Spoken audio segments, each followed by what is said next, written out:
안녕하십니까. 풍문으로들었소 김대주입니다. 여러분 반갑습니다. 우리가 주식 투자를 하는 이유는 돈을 벌고자 하는 목적이죠. 투자를 통해서 수익을 극대화한다라는 전략입니다. 오늘 시장에서는 주식 투자에 대한, 즉 돈을 어떻게 버는지, 어느 시점에 투자를 해야 되고 어느 시점에 현금으로 가지고 있어야 되는지에 대한 내용과 또 다음 주 시장 상황, 우리가 볼 때 현 시장은 부분적이나마 시장의 흐름이 바뀌고 있는 상황에서의 모습입니다. 여기에 대한 내용 오늘 여러분과 함께 집중적으로 살펴보도록 하겠습니다.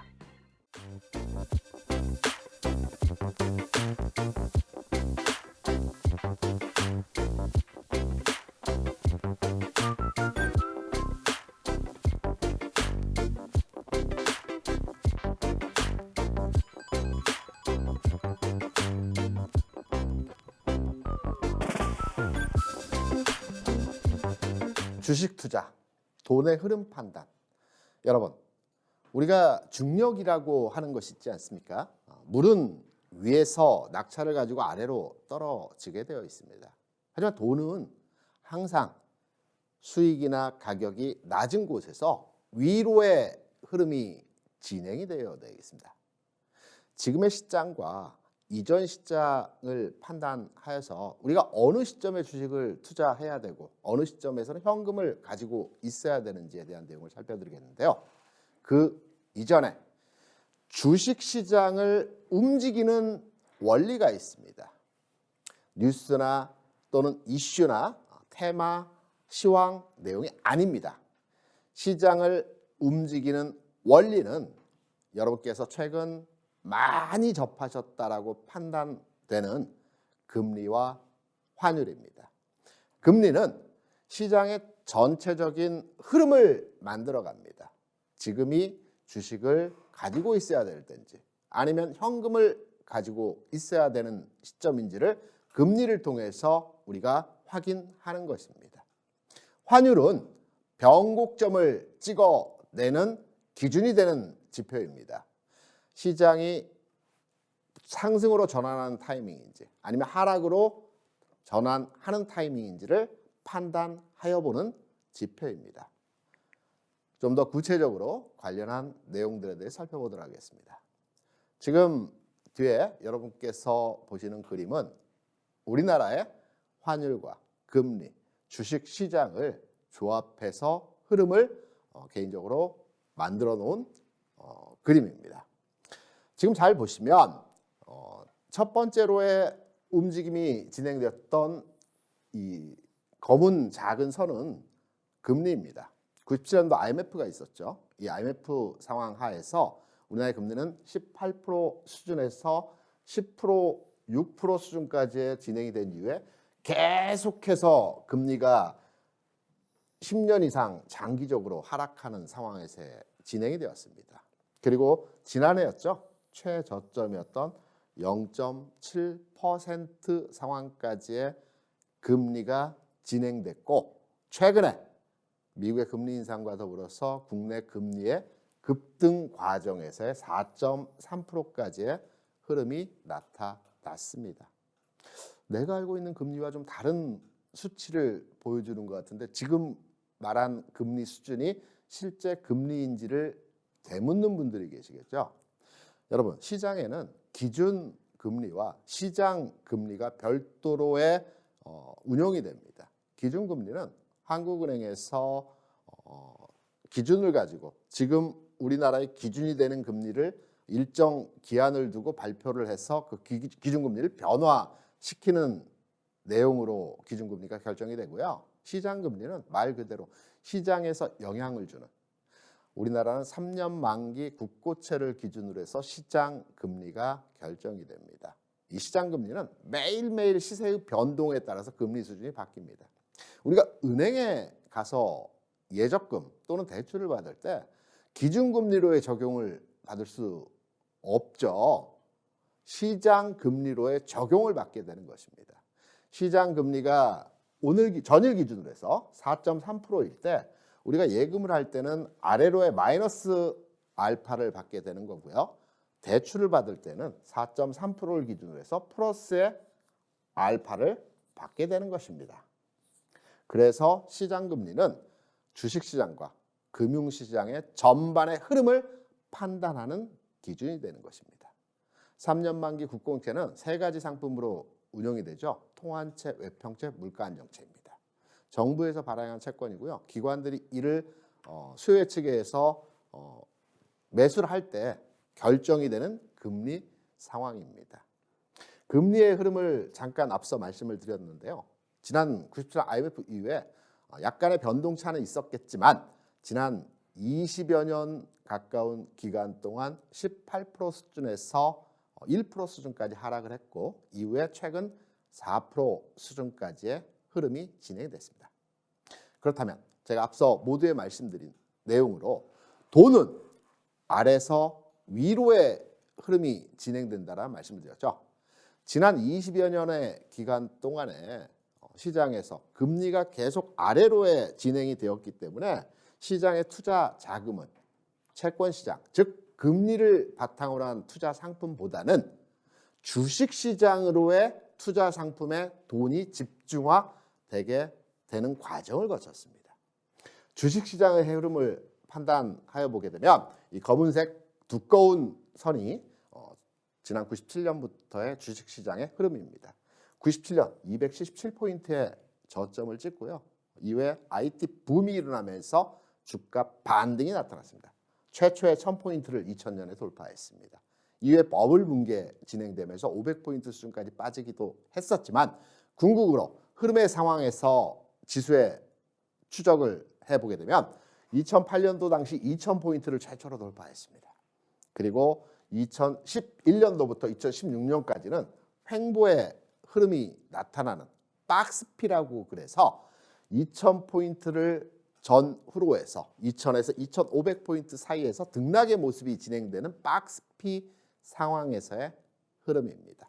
이후에 약간의 등락차가 있었겠지만 2018년도에 2500포인트 돌파했고요. 이후에 코로나 사태에서 1400포인트까지 일시적인 단기 급락 상황에서의 흐름이 나타났지만 궁극으로 지난해 6월 25일에 3316포인트의 흐름이 나타났습니다.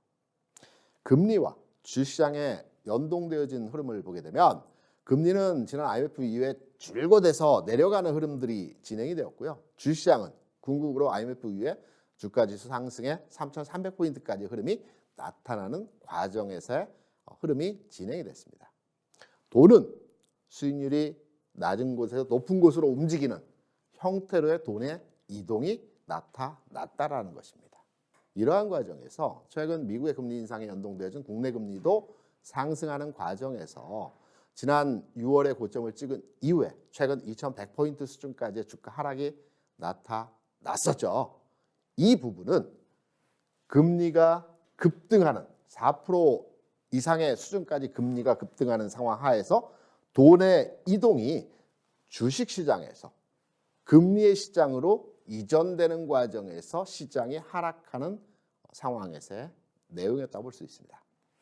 얇은 실선 여러분 보이시죠? 이 얇은 실선은 급등락의 흐름이 나타납니다. 환율입니다. 환율은 변곡점을 잡아냅니다.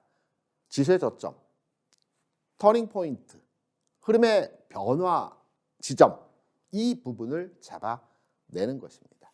그래서 우리가 주식 투자를 함에 있어서 돈의 흐름을 알기 위해서는 금리의 상황이 어떻게 될지, 그리고 궁극으로는 환율이 변화하는 타이밍이 언제가 될지를 판단해서 환율이 변곡점이 나타나는 시점이 주시장이 터닝 포인트의 지점이 될 것이다라는 측면으로 해석을 하시면 될 것입니다.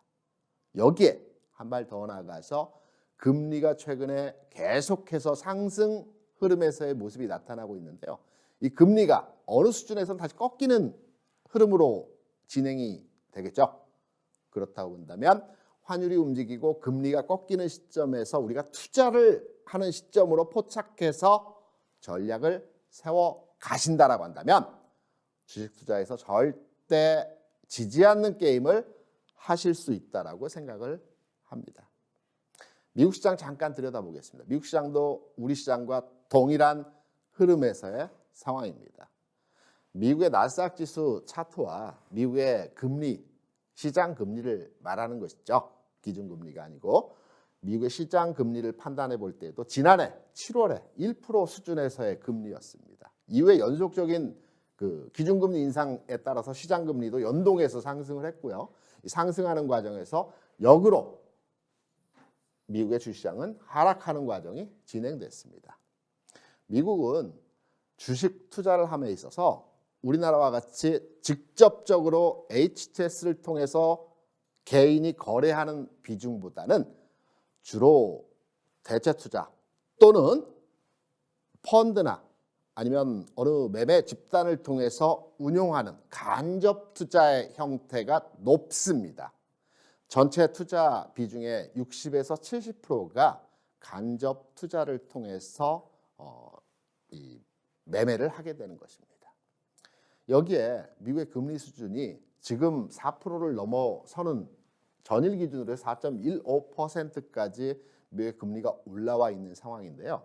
그럼 돈의 이동 과정이 어떤 기준으로 미국에서는 움직였는지를 판단해 보게 되면 간접 투자를 하는 측면에서는 돈을 어떤 불특정 다수로부터 위임을 받아서 투자를 하게 되면 보수적이고 안정적으로 투자를 해야 되겠죠.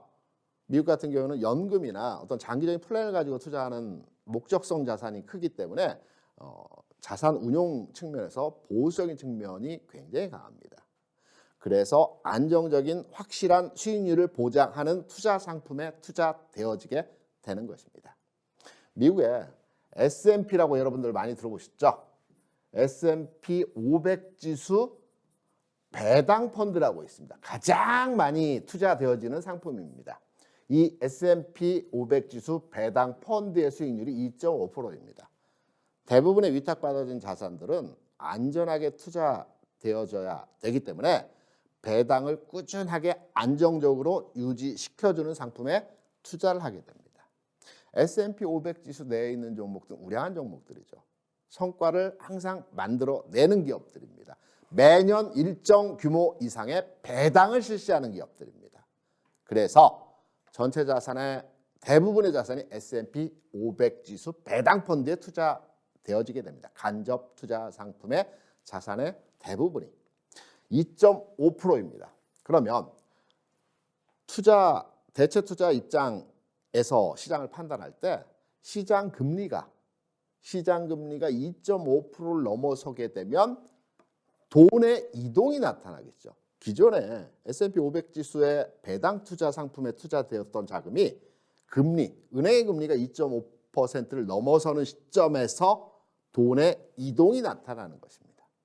그 시점이 어디인가를 판단해 보게 되면 미국에서 S&P 500 지수 배당 펀드의 2.5%를 넘어선 시점이 지난해 7월 1%였고요. 2.5% 수준을 넘어선 시기가 여기입니다. 올 초입니다. 올 초에 시장의 돈의 이동이 시작됐다라는 것입니다. 이러한 과정에서 1단계 하락에서의 흐름이 진행이 됐고요. 최근까지의 상황 하에서 연속적인 주가 하락이 진행이 되었다라고 볼 수 있습니다. 그래서 돈의 흐름은 항상 낮은 수익률, 낮은 가격에서 높은 수익률과 높은 가격으로 추종하는 형태의 습성을 가지고 있다라는 점입니다. 그러면 지금까지 말씀드린 부분들을 다시 끌어와서 지금의 시장, 우리나라의 주시장의 현 시점에 대한 흐름을 판단해서 과연 현 시점이 주식을 가지고 있으면서 추가로 사야 되는 시점인지 아니면 지금이라도 현금화를 해서 좀 더 수익률이 높은 펀드나 또는 금리가 높은 예적금 상품에 투자를 해야 되는지를 결정을 해야 되는 구간이라고 볼 수가 있겠죠. 최근 상황에서의 금리와 환율과 물가에 연동되어진 흐름들은 여러분께서 너무나도 잘 아실 겁니다. 러시아 우크라이나 전쟁으로 인해서 물가가 올라갔고요. 물가가 감으로 인해서 그 올라간 물가를 잡기 위해서 금리를 인상했고요.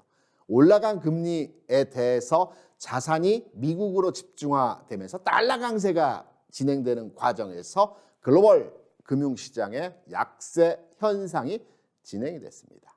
이게 역으로 선순환 구조로의 진행되기 위해서는 앞서 말씀드린 대로 환율의 움직임을 체크해서 변곡점의 흐름이 나타나는지를 판단해서 그 해당 시점이 주가의 바닥이라는 것입니다. 최근에 우리가 원달러의 흐름의 모습을 판단해 보겠습니다. 1200원 수준에서부터 꾸준하게 환율이 올라가면서 최근 1440원의 고점을 한 차례 찍었고요. 그리고 나서 더 이상 가격이 이전 고점을 돌파하지 않는 상황에서 현재의 가격은 등락의 과정에서 모습이 나타나고 있습니다. 조만간의 상황에서 아래로의 방향을 가져갈지 위로의 방향을 가져갈지가 결정될 것입니다. 환율이 꺾인다는 것은 주식시장에서는 굉장한 호재입니다. 왜? 국내 무역수지 적박뿐만 아니고요.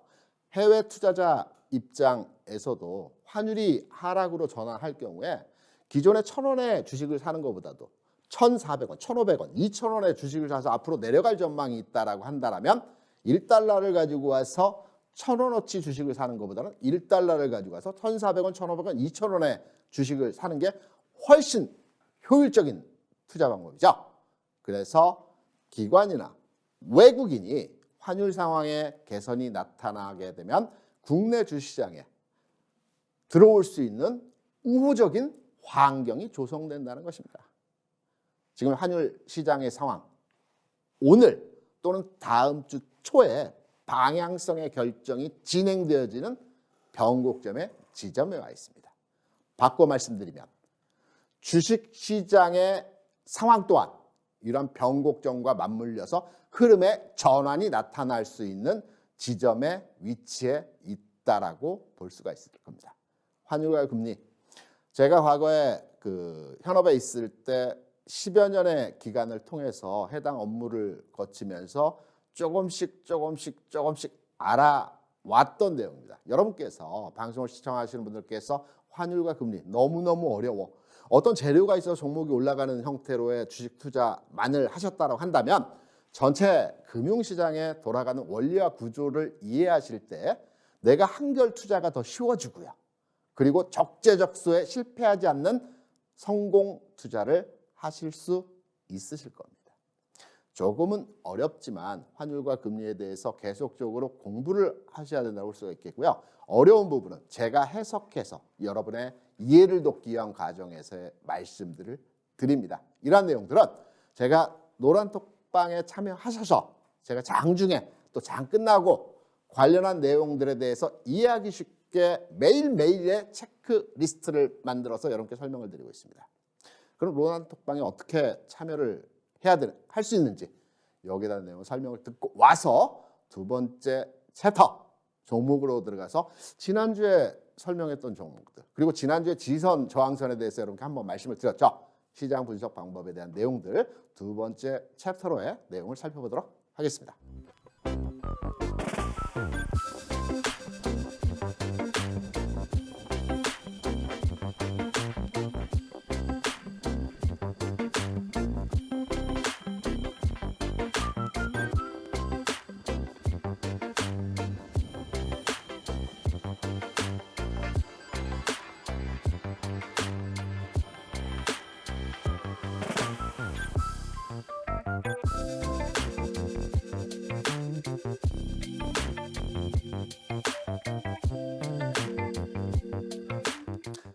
지금 여러분께서 보시는 뒤에 그림은 대덕전자입니다.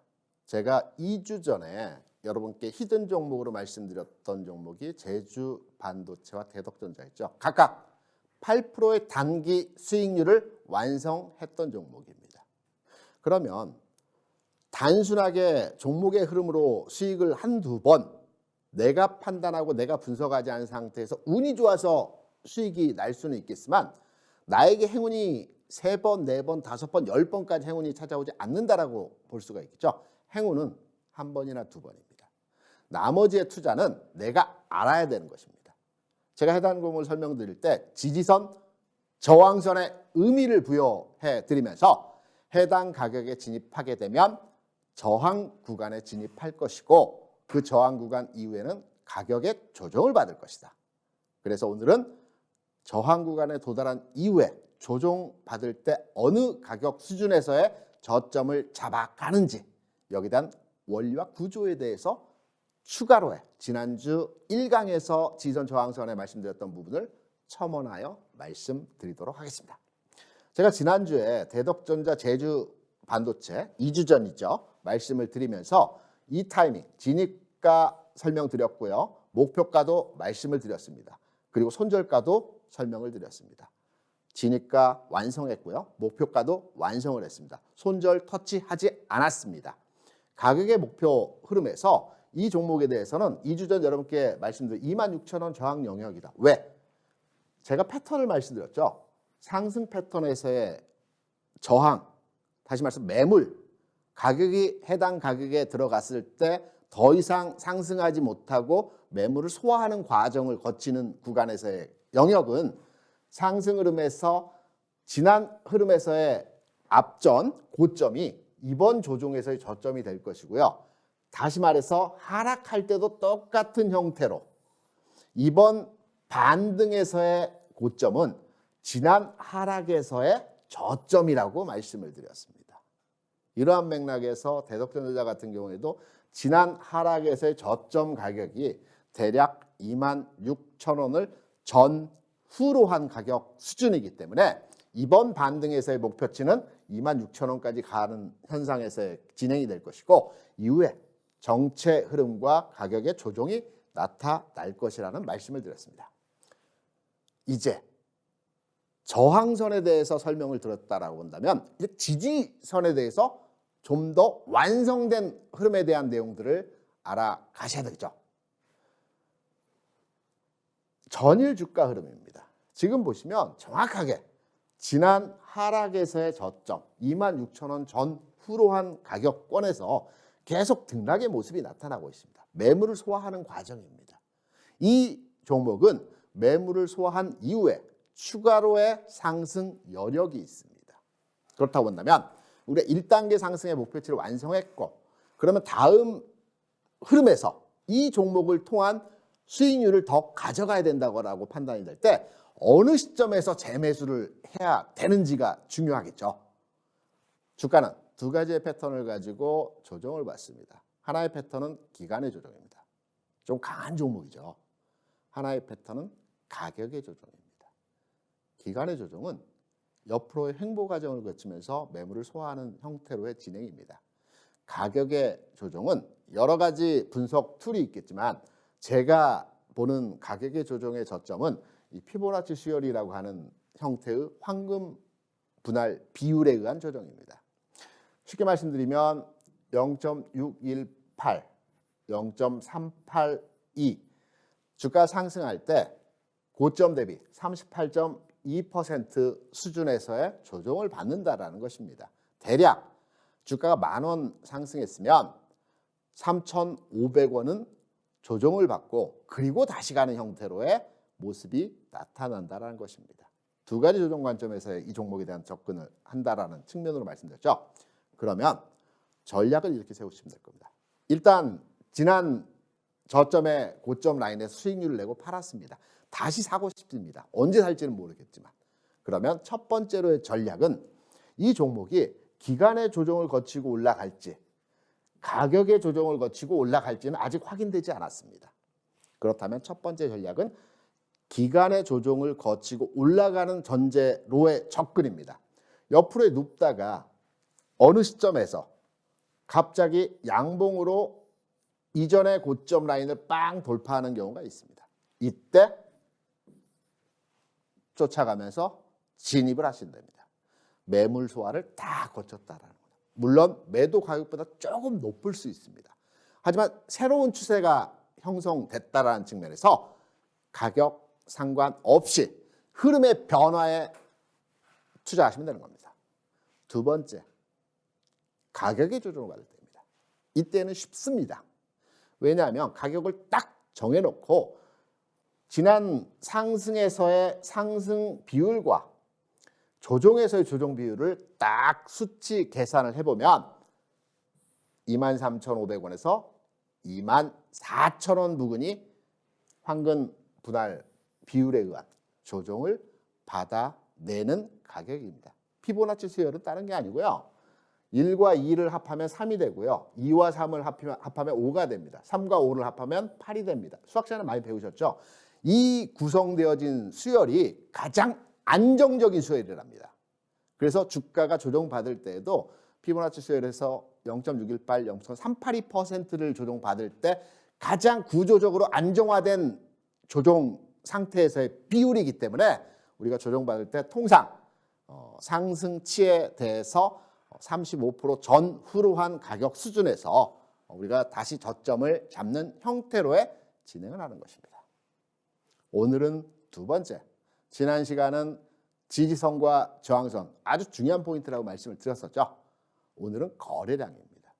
지지선과 저항선은 가격의 흐름을 잡아낸다는 측면이라고 본다면 거래량은 전체 시장과 종목에 대한 방향성에 대한 흐름에 대한 부분을 잡아내는 것입니다.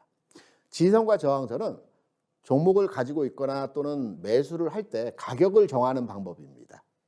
여기에서 팔까, 여기에서 살까, 가격을 정하는 기준이 되는 기법이고요. 거래량은 살까 말까, 매수를 할까 말까에 대한 기준을 정하는 흐름입니다. 거래량, 그거 뭐가 어렵겠어? 이렇게 많이 생각들 하고 계시는데요. 거래량은 여러분께서 시장에서 어떤 종목 수급이 들어왔대, 수급 좋대, 수급 살아나고 있는데 이런 얘기들 많이 들어보셨죠? 수급이 과연 뭘까요? 수요 공급? 물론 그 부분도 맞겠지만 수급이라 하면, 주식시장에서 말하는 수급이라고 하면 관심과 거래량입니다. 관심이 집중되고 거기에 거래량이 형성되면서 시장에서 이슈가 되고 있다는 얘기입니다. 그래서 거래량이 늘어난다는 것은 그 종목이 움직일 가능성의 형태의 모습이 진행되고 있다는 것입니다. 또 하나, 주식시장을 분석하고 종목을 찾아내는 기법의 방법은 무지하게 많습니다. 하지만 모든 기법의 설명의 내용들은 후행적 지표입니다. 주가가 움직이고 나서 관련한 지표들이 만들어지는 것입니다. 그래서 주가가 움직이기 이전 단계에서 미리 선제적으로 지표를 통해서 어떠한 특정 종목에 대한 시점을 포착할 수 없습니다. 하지만 거래량은 유일하게 주가를 분석하는 툴 내에서 미리 가격에 먼저에서 움직이는 선행적인 지표로의 활용이 가능하기 때문에 주가 분석에서의 선행지표라고 볼 수가 있을 겁니다. 거래량이 늘어나는 것이 무조건 좋으냐? 그건 아닙니다. 상황에 따라서 거래량의 흐름을 판단하는 기준이 다릅니다. 종합주가는 있습니다. 길게 흐름을 만들어냈습니다. 주가가 올라가는 단계에서 직전 단계 수준까지의 거래량이 감소 추세에 이어지는 과정이 어느 일정 단계에서 거래량이 늘어나기 시작합니다. 주가가 올라가기 시작합니다. 거래량이 늘어나는 시점에서 주가의 변환 포인트가 만들어지는 것입니다. 또는 어느 구간에서 주가가 일정 부분 상승해서 이게 고점인지 더 가는 흐름에서의 상황인지를 판단하기 어려울 때 일정 구간 내에서 거래가 집중화되는 구간이 있습니다. 그러면서 주가는 올라가지 못합니다. 정체되어진 상황 하에서 거래량만 집중적으로 늘어나는 흐름에서의 종목들을 많이 보실 겁니다. 이때는 고점입니다. 이 거래량이 이후에 주가가 하락하고 다시 상승할 때 매물이 되게 되는 겁니다. 이 매물을 소화하기 위해서는 이 돌파 과정에서 많은 거래가 앞전의 거래보다도 더 많은 거래가 수반이 되어야 합니다. 또는 거래가 수반되기 어려운 상황이라고 한다면 기간으로 오랜 기간을 옆으로 횡보하는 또는 늘어지는 형태의 모습이 나타내야 되는 것입니다. 이럴 때 매물이 소화되고 시장의 전환점이 마련된다라고 해석을 하는 것입니다. 최근의 상황 어떠합니까? 지수는 그렇게 크게 올라가지 않았습니다. 종합주가지수 측면에서는 이런 모습이죠. 바닥에서 다져가는 형태에서의 모습이라고도 판단이 되는데요. 이러한 과정에서 최근 거래량은 어떤 특별한 이슈가 없는 상황 하에서도 거래량이 증가하고 있습니다. 누군가는 팔지만 누군가를 사고 있다라는 얘기죠. 우리가 주식 투자하다 보면 내가 팔면 주가 올라가고 내가 사면 주가 빠지는 경우도 있습니다. 많이 흔드는 구간에서 그렇죠. 더 빠질까 봐 매도하고 나니 주가 상승하고 더 올라갈 것 같아서 매수를 하고 나니 주가가 하락하는 겁니다. 흔드는 겁니다. 거래량 발생시키는 겁니다. 이러한 과정에서 지금의 거래량 증가 수준에서의 모습은 우리가 눈여겨볼 만한 전환 포인트의 상황이 될 수 있다라는 측면으로 해석이 가능한 겁니다. 지난주 여러분께 히든 종목을 설명드렸던 오토엔입니다. 여러 가지 말씀을 드렸었죠. 이 종목에 대한 특징 포인트는 거래량이었습니다. 거래량이 증가하는 형태로의 모습이 나타나고 있기 때문에 관심을 갖고 이번 주에 관심을 갖고 우리가 노려볼 만한 종목이다라는 측면의 말씀을 드렸습니다. 진입 가격도 말씀드렸습니다. 1차는 12,000원 아래에서 2차는 12,500원 돌파 시에 1, 2차 나누어서 전환의 시점이 당장은 아니겠으나 가격을 만들어 가고 있기 때문에 거래량이 들어오고 있기 때문에 바로의 상승보다는 만들어가는 과정에서의 옆으로 눕는 기간 과정 상황에서 우리가 1, 2차 나누어서 매수를 해보자라는 측면으로 지난 시간에 히든 종목으로 이렇게 말씀을 드렸습니다. 일단 지난 목요일까지 해서의 주가 흐름입니다. 여전히 거래량 수준은 긍정적인 상황으로의 진행이 되고 있고요. 가격적인 측면에서는 종가 기준으로 해서 12,200원입니다. 평균 가격 우리가 12,000원 아래에서 한번 잡고요. 12,500원 돌파할 때 한번 잡았기 때문에 평균 단가를 통해서 판단해 보게 되면 현재 비싼 가격이라고 볼 수가 있겠죠. 그러면 여기서 지선과 저항선을 하나 더 붙여서 거래량과의 상황으로 해석해서 이 종목에 대한 향후 전망에 대해 살펴드리도록 하겠습니다. 일단 거래량은 들어오고 있습니다. 긍정적으로 판단을 하고 있습니다. 하지만 주가라고 하는 것이 상황의 변화에 따라서 하락으로 전환될 수도 있고 상승으로 전환할 수도 있는 것이기 때문에 해당 종목에 대한 주가 상황을 지지선, 저항선으로의 해석으로 손절과 앞으로의 가격 변화에 대한 대응에 대해서 설명을 드려보도록 하겠습니다. 손절 라인은 대략적으로 가격을 따져보게 되면 12,000원 약간 아래, 다시 말해서 11,800원, 900원 요 라인이 될 겁니다. 그렇다고 한다면 어느 흐름에서 손절을 해야 될지, 매도를 해야 될지를 판단해야 되죠. 우리가 주식을 잘 사는데 꼭 매도를 못해서 손실 보는 경우들 많습니다. 손절 타이밍 놓쳐서 손실이 크게 나고 수익이 나서 고점에서 매도를 못해서 다시 원점으로 돌아오는 경우들 많이 있으실 겁니다. 이러한 종목을 판단하실 때 손절 또는 매도를 하는 시점에서의 상황은 어떠한 흐름으로 판단하냐면 제가 손절 라인은 딱 정해드렸습니다. 대략 한 12,000원으로 잡겠습니다. 11,800원, 11,900원, 12,000원 비슷한 가격이기 때문에 이때 가격 변화의 흐름을 잡아서 매도를 하는데요. 매도를 할 때 이 기준이 12,000원이라고 판단을 하고 주가가 오늘 하락을 해서 12,000원을 깹니다. 기다립니다. 일시적으로 속임수 과정에서 하락이 나타날 수도 있습니다.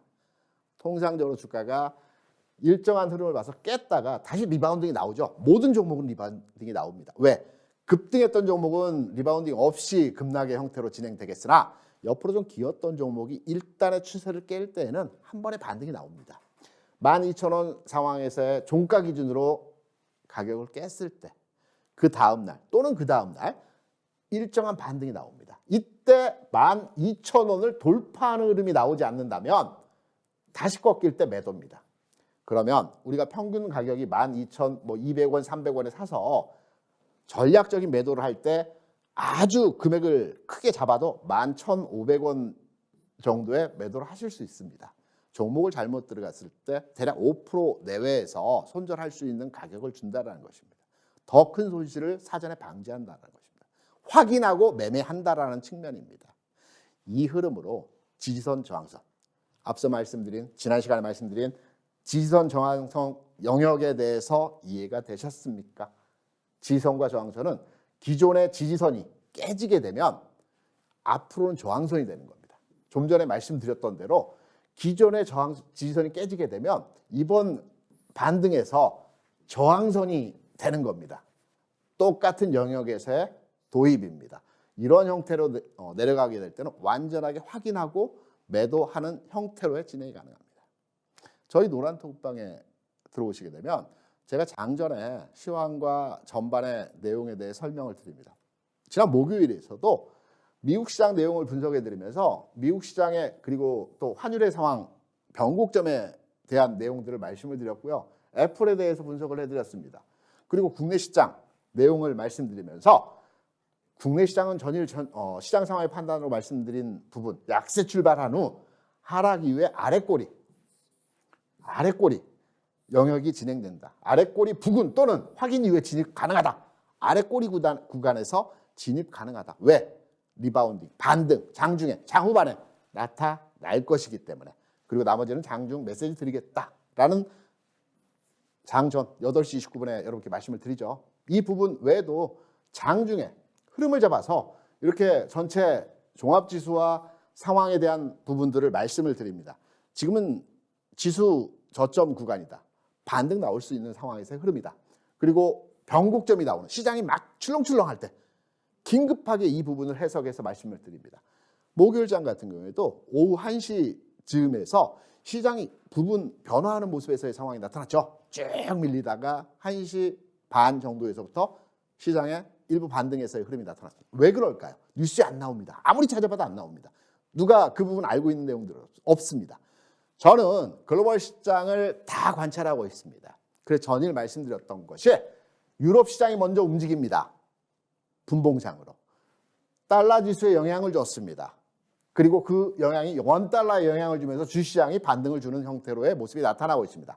1시 29분에 이 관련한 시장은 지금 저점으로 해서 낙폭을 줄여주는 흐름에서의 모습이 진행이 될 것 같습니다.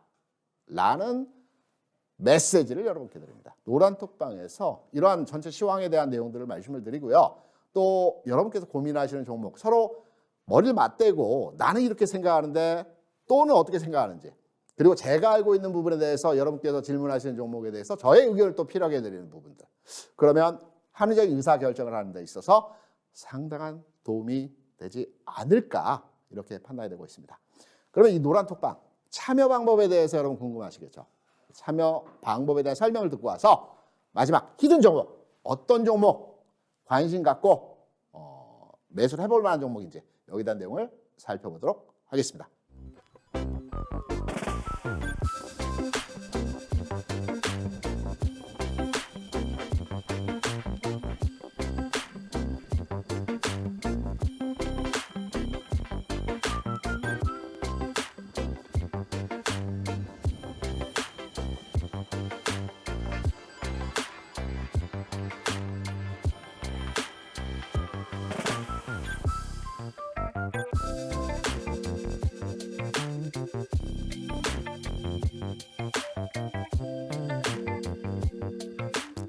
이번 주 히든 종목은 여러분과 제가 만든 회사 위메이드입니다.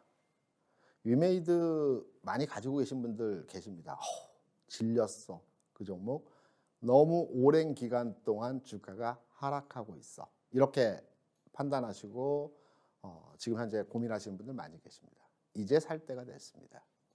위메이드는 4가지 관점에서 앞으로의 전망치에 대한 긍정적인 평가로의 해석이 된다고 볼 수 있습니다. 첫 번째, 우리나라가 최근까지 반도체 산업이 나라를 먹여 살렸다고 하더라도 과언이 아니겠죠. 전체 상장사 영업이익이 전체 1년에 한 150조 정도 우리나라 상장되어진 회사들이 1년에 영업이익을 발생시킵니다. 비용 빼고요, 원가 빼고요, 뭐 등등등 빼고 나서 번 돈이 대략 한 150조 정도 됩니다. 이 외에 여기 내에서 반도체 업종, 특히 삼성전자와 하이닉스가 연간 단위로 해서 60조를 법니다. 150조에서 60조의 영업이익을 반도체 핵심 2종목이 만들어내고 있습니다. 굉장하지 않습니까? 우리나라 수익에 지금까지는 반도체가 핵심적인 산업으로 끌고 왔다라고 하더라도 과언이 아닙니다. 하지만 앞으로 반도체가 계속해서 성장할 것이냐? 성장하다 보면 경쟁 업체들이 나타나게 되죠. 그리고 가격도 하락하게 되는 것입니다. 그래서 앞으로의 신성장 동력 산업으로 정부에서 발표한 산업이 4가지가 있습니다. 이 4가지 산업을 K 뉴딜 지수라고 얘기합니다. 앞으로 해당 산업은 우리나라가 돈을 벌 수 있는 산업의 구조이기 때문에 육성하고 키워가겠다라는 의미에서 K 뉴딜 지수를 발표했습니다. 2차 전지가 있고요. 바이오가 있고요. 게임이 있고 IT가 있습니다. 이 네 가지 산업은 앞으로 우리나라의 성장 산업이 될 것이다 라고 정부에서 발표했고요. 해당 업종에 대한 종목들도 픽스해 놨습니다. 그중 대표적인 게임주, 좀 더 구체적으로 말씀드리면 메타버스 관련한 산업에 있어서는 위메이드가 핵심적으로 선도주라고 볼 수 있습니다. 앞으로의 산업 전망에 대해서 정부에서도 긍정으로 바라보고 있는 정부이라고 볼 수가 있죠. 그리고 두 번째, 정부뿐만 아니고 대기업들이 지금 각각 투자를 계속 진행하고 있습니다. 삼성그룹에서 대략 한 200조에 대해서 향후 5년 동안에 투자를 진행한다라고 하죠. 200조 내에서 대략 한 150조는 반도체와 바이오 산업에 투자를 한다라고 하고요. 나머지 50조에 대해서는 메타버스와 로봇에 투자를 한다라고 합니다. 삼성그룹 내에서도 이 메타버스 분야에 대해서 앞으로 전망치를 상당히 긍정적으로 평가를 하고 있는 내용입니다. 그리고 세 번째, 신성장 동력 앞에 말씀드렸고요. 그리고 네 번째, 이 메타버스 관련해서 선두 기업이라는 측면에서의 말씀을 드립니다. 이제 주가를 보겠습니다. 와, 많이 올라갔습니다.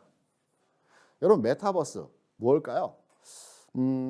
제가 과거에 아바타라는 영화를 봤을 때 조만간에 속편이 나온다고 합니다. 아바타를 보게 되면 다른 공간에서 조종하고 감정을 느끼고 어떤 행동을 하는 형태의 가상 세계가 구현이 되죠. 아바타라는 영화를 보게 되면 궁극으로 우리가 가야 되는 이 기술의 진보는 아바타 영화의 내용을 보면 메타버스가 나라는 실체에 대해서 가상의 공간에서 가상의 형태로의 진행이 되는 내용이다. 이렇게 이해하시면 간단하고 명료한 흐름의 내용일 것입니다. 메타버스 관련해서 위메이드가 국내에서 가장 선도적으로 진행하는 기업이고요. 그리고 이 기술력에 있어서 1등 기업이라고 볼 수 있습니다. 주가 측면에서 보면 지난 21년, 20년도에 굉장히 급등하는 형태로의 3만 원 수준에서 24만 원까지 8배, 9배 주가 단기 급등해서의 상황이 나타났죠. 이후에 계속해서 주가 빠졌습니다. 여러 이유가 있겠으나 가격의 되돌림이라고 볼 수가 있겠죠. 그럼 과연 죽었느냐? 메타버스 산업이 죽었느냐? 저는 아니라고 판단을 합니다. 모든 종목은 흐름이 있습니다. 특히 성장 산업에 분류된 종목들의 가격 변화를 보게 되면 일시적인 주가의 되돌림 현상이 나타나겠으나 궁극으로 성장 단계에 있는 산업의 종목들은 꾸준하게 주가의 흐름이 상승, 우상향하는 형태로 진행이 됩니다. 그래서 이러한 종목들은 변곡점의 지점에서 주식을 사서 가지고 있다라면 상당히 큰 수익을 구해낼 수 있는 것입니다. 여러분께서 지금 보시는 그림은 삼성전자입니다. 삼성전자를 두 섹션으로 나눠놨습니다. 옆에 흐름을 보게 되면 굉장히 주가 많이 올랐죠. 삼성전자 저렇게 급등했던 적이 언제가 있었지? 그리고 또 이렇게 제자리로 돌아가는 급락의 형태가 언제였지? 라고 궁금해하시는 분들 계실 것입니다. 이때가 92년도입니다. 92년도에 어떠한 일이 있었을까요? 우리나라 반도체 산업이 최초로 D램 반도체 시장에서 세계 1위를 했습니다. 그리고 92년도에 삼성전자가 매출이, 그러니까 수출이 11억 불, 대략 지금 기준으로 따져보면 1조 5천억의 매출이 발생을 했습니다. 우리나라 반도체 시장은 83년도쯤에 64K D램을 만들었죠. 64K D램이라고 하면 원고지 한 40장 정도 들어갈 수 있는 분량이라고 합니다. 92년도에 개발해서 판매가 많이 되었던 반도체가 1메가 D램입니다. 1메가 D램은 원고지가 30만 장 이상 들어가는 용량이라고 합니다. 10년 만에 엄청난 성과를 보였죠. 이 당시에 11억 불, 지금은 삼성전자의 매출이 얼마나 될까요? 연간 단위로 해서. 제가 앞서 1조 5천억 정도가 92년도에 발생을 했다라고 말씀드렸죠. 지난해 기준, 올해 기준 비슷한 형태인데요. 대략 250조입니다. 대략 200배 이상의 성장이 나타났죠. 그 과정에서 주가는 계속해서 오르내림에서의 반복입니다. 지금 보시면 아시겠지만 92년도의 주가 엄청난 급등 이후에 성장 섹터에서의 굉장히 반도체에 대해서 이때 미래의 장밋빛 기대를 가지고 있던 시점이었습니다. 주가 급락 나왔습니다. 이 해당 시점이 눈에도 안 보입니다. 그리고 나서 주가가 계속해서 이런 형태로 올라왔습니다. 그래서 주식 투자를 하실 때 마냥 가지고 있는 것도 중요하겠지만 주가의 변곡성 상황에서 적재적소에 투자를 하는 것도 하나의 의미 있는 포인트라고 말씀을 드릴 수 있습니다. 위메이드 어느 시점에서 우리가 관심을 가져봐야 될까요? 그러면 앞서 여러분께 교육을 시켜드린 내용을 가져와서 이 교육 내용을 기반으로 해서 해당 종목을 투자를 해야 되겠죠. 제가 이러한 의미로 앞서 교육을 해드리고요. 관련한 종목도 이 부분을 해석할 수 있게끔 관련 종목에 대한 흐름을 판단해서 종목을 픽업해 드리는 것입니다. 위메이드의 흐름을 보게 되면 앞서 제가 거래량에 대한 의미를 말씀드렸죠. 거래량은 주가의 선행에서 움직이는 선행 지표이다. 최근의 거래량, 의미 있는 거래량이다. 거래량이 늘어날 때 여러분 이런 거래량 많이 보실 겁니다. 장대로 일시에 거래량이 크게 형성되는 종목들이 있습니다. 이 장대의 거래량은 매도를 위한 거래량입니다. 일시적으로 파는 거래량에서 형태입니다. 거래량은 늘어날 때 이러한 형태로 안정적으로 꾸준하게 점진적인 거래량 증가 현상이 유지가 돼야 됩니다. 이전 상황 대비해서 최소 2배, 5배 정도 증가하는 거래량이 나타날 때는 이 종목 뭐 있다. 지금 오늘 당장의 흐름은 아니겠지만 가고자 하는 형태로의 모습이 전환되는 시점이다. 이렇게 판단하시면 될 것 같습니다. 위메이드의 이제 지지 라인 또 저항선, 지지선 관련해서 내용을 가져와서 한번 판단해 보겠습니다. 주가가 바닥칠 때 급락 급등 완만 턴의 형태 바닥 만들어가는 그림이 나온다라고 말씀드렸죠. 2주밖에 안 됐습니다. 주가 바닥 포착법은 급락 급등 완만 턴, 역회된 숄더 형태 이 두 가지 형태라고 말씀을 드렸습니다. 지금 위메이드의 주가는 급락하고요. 최근 상황에서 단기 흐름에서 정체된 이후에 급락하고 급등하고 지금 옆으로 눕고 있습니다. 전일 그러니까 수요일 가격에서 주가 쭉 올라갔다가 쭉 밀렸습니다. 목요일 가격에서 장대 음봉에서의 주가 하락이 나타났습니다. 흔드는 겁니다. 이제까지 가지고 왔던 개인 투자자들 여기서 팔아. 계속해서 흔들 거니까 빠질 수도 있다. 이런 메시지의 분위기를 만들어내는 겁니다. 그래서 내가 주식을 팔고 나면 주가가 올라가는 겁니다. 지금의 형태에서 보면 이제 지지 라인, 지지선에 대한 내용으로 이 종목에 대한 해석점을 가져보도록 하겠습니다. 46,000원 구간이 앞전 횡보 구간에서의 지점입니다. 그럼 주가가 일시적인 상승 이후에 버틸 때 지지 라인이 46,000원 구간이 되겠죠. 다시 말해서 46,000원을 손절 라인으로 잡고 현 시점에서 주식을 매수해도 된다라는 측면으로 접근이 가능하겠죠. 좀 더 안정적으로 판단한다면 46,000원 깼다가 다시 반등 나오고 깰 때 돌파 못할 때 이때 전략적인 매도를 하셔도 되겠죠. 확인 후에 매매한다는 측면에서. 그래서 위메이드의 흐름에 대한 전망은 바닥을 찍어가고 있다. 그리고 장중 흐름에 대한 전략적인 픽업 포인트와 가격의 변화에 대한 흐름들은 제가 노란톡방에서 여러분께 자세하게 설명을 드리고 있습니다. 관련한 내용 참여하셔서 여러분과 함께 하시면 됩니다. 오늘 방송 이러한 내용들로 여러분께 말씀을 드렸고요. 저는 다음 주 이 시간에 여러분 다시 찾아뵙겠습니다. 수고 많으셨습니다. 고맙습니다.